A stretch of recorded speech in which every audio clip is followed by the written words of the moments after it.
Hi, everyone. Welcome to the Digital Experience Team Iteration Retro meeting. We'll go over things that went well and things to improve on from the last 2 weeks. Today is Thursday, October 21st. And first, for things that went well, Tyler is the first one. Yeah, only because I came in here and made the agenda, right? I'm sure whoever got here first would have written the same thing. The IPO went great. Good job, team. Good job, company. Good job, everyone. There's so many things to say. And if you were on the marketing call, the department wide with Craig, there was, like 45 minutes of congratulations. So I don't think we need to do the same thing, but I did want to call specifically. I put a really bad screenshot in here. Oh, I guess we're not recording screens. I put a bad screenshot, sorry, of we have a Google Data Studio traffic monitoring thing, and there's two things that are happening in there. One, you can see a huge increase that's obviously from IPO traffic, right, in general, but you'll notice that the traffic goes up a day beforehand. There's a big hockey stick there, and that is actually before IPO. And I believe that it's because of Laura's OneTrust MR, because the hypothesis was that CookieBot was getting in the way of our analytics. And so when we swapped over to OneTrust, I think we eliminated a whole class of errors with our analytics, which means that our instrumentation is better. And we were capturing a lot more of that traffic. And then because we turned that on Tuesday, I think I have forgotten all the days, but we turned it on a few days in advance, and we saw results immediately. And then the IPO happened, and then we've had sustained increased traffic every day since. And I took that screenshot middle of the day, so the low node is from, I don't know, 2 p.m. or whenever I came in here and made this agenda. So yeah, just I think for our team, we did a ton of stuff right in terms of getting traffic to the site, instrumenting traffic on the site, capitalizing traffic on the site. I saw a bunch of other metrics about a ton of inquiries and stuff. So yeah, just huge. And congrats to everyone.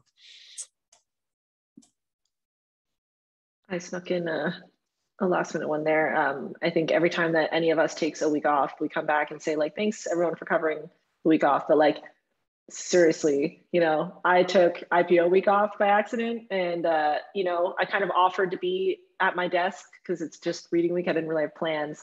But Michael and all of you went ahead without me, without assigning anything to me, and I really wasn't needed, which is probably good, maybe bad.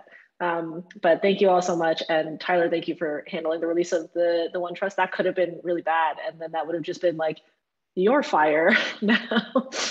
Yeah, but I mean, also +1, because I also took off listing day. We had a bunch of people off during one of the busiest. So thanks to people who were around, obviously, but I think you're right about the processes, and we still managed to make it work. Yeah. Cool. All right. I'll move on to things to improve on. I think Tyler also has the first one for this. Yeah, I think that everyone, us, the people we work with, people who work around us, I think that everyone got really used. I think a ton of processes broke at GitLab, and I've seen that same sentiment across a ton of retros on 3 or 4 different projects I've been on in the last couple months, and it makes a lot of sense. Pressure happened, and people did whatever was the path of least resistance, and sometimes that is not the process by which I think some of GitLab's values and ways that we operate are not the default way that people have been trained to operate in the modern working world, and so it is hard to do that by naturally. And then when the pressure gets turned up a notch, or over 1,000%, things break down. So I think things to improve on is we just need to start drawing those boundaries again.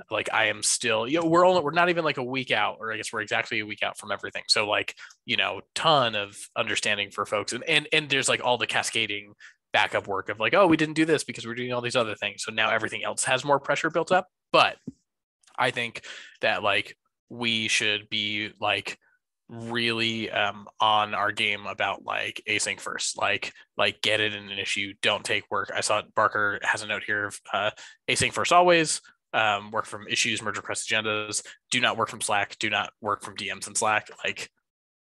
Don't we need to start stopping that and being hey, thanks for reaching out. Like, appreciate you. Like, yeah, cool. You got the right person. Here's the link to how to make an issue for our team. And then it gets in the, like, I think we just like really need to start doing that, or else like, I think people will get very used to like, oh yeah, I've just like for the past like 6 months, I've just been slacking people for stuff and it'll just keep on going. And I think we can help people, get better at living the values. Yeah, I'll just follow up on that because I think, and Lauren hit on it too, but it's not just being async, but also being async using GitLab tools. And I'm not sure if there was some particular reason why we weren't able to use private issues or private epics for this IPO, but I definitely didn't see a single one. And since it's how we all work most of the time, that feels like it would have made things a lot smoother if that could have been the case. So anyway, live and learn. Unless there are any last minute thoughts. Okay. I guess that is it for this iteration, and we will see you next time.